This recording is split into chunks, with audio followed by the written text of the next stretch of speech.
There we go. What is actually good? My name is Keith Guerrero, and I'm probably going to do an MMA series this next year. Daily vlog, whatever you want to call it.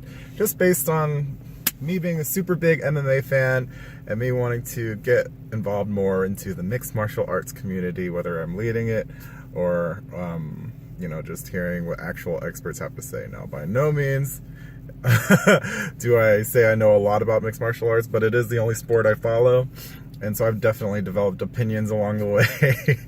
But right now what I want to talk about is why I love mixed martial arts. I think for me it's just a sport that I connect with because it's one-on-one. The only person, of course there's a team behind the individuals competing, but at the end of the day it is one fighter versus one fighter. It's me or you, it's you versus them. And you kind of get to see who comes out on top, and that's always awesome to me. It's a super competitive sport, and you're just trying to outdo your opponent. Two, the other reason why is because it's not one-dimensional. You have to know so many disciplines, and if you come in blind to a particular discipline, and if somebody has enough to capitalize on your lack of preparation in a particular discipline. By disciplines, I mean different fighting styles. So, there's Muay Thai, boxing, kickboxing, there's jiu-jitsu, the ground game, wrestling, clinching, grappling. There's all these different types of things that you need to know in order to be successful as a fighter. So it's very interesting to see people that are generally good strikers or generally good wrestlers, and seeing the strengths and weaknesses that each opponent has, and seeing who comes out on top.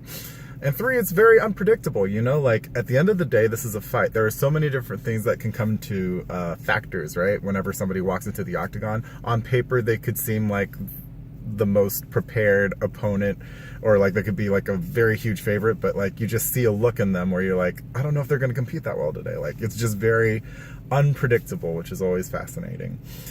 Also, I do want to talk about, the violence that happens with mixed martial arts. It is there.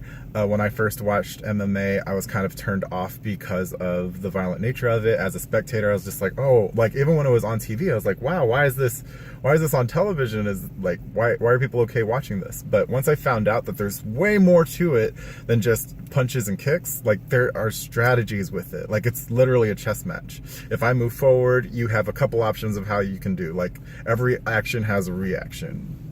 Every dominant position has several defenses that somebody can do. So it's just it's very interesting to watch that play out. And as a spectator, me being able to identify how people are moving throughout the cage, it's just very, very fun. And so, yeah, I love mixed martial arts. I also, the trash talking is cool. I love the whole two-dimensional aspect of it too. Or I don't even know if it's two-dimensional, but there's spectrums, ends of the spectrum, where there's really big crap talkers on one side, and then people that are fighting for honor, and the whole being a martial artist and the honor behind that on the other side. It's just very funny. So yeah, that's a few reasons why I love mixed martial arts. If you like MMA or you're interested in getting into MMA, please let me know in the comments below, because I would love to connect with you and get excited about MMA. But yeah, I plan on for this series to be a bunch of different topics that I'll just kind of talk about, because I have a lot of time on my hands. Behind the wheel, I just end up, reflecting a lot of the day, but I do want to talk about mixed martial arts because I don't really have that many friends. And so, yeah, please be my friend and talk about mixed martial arts with me.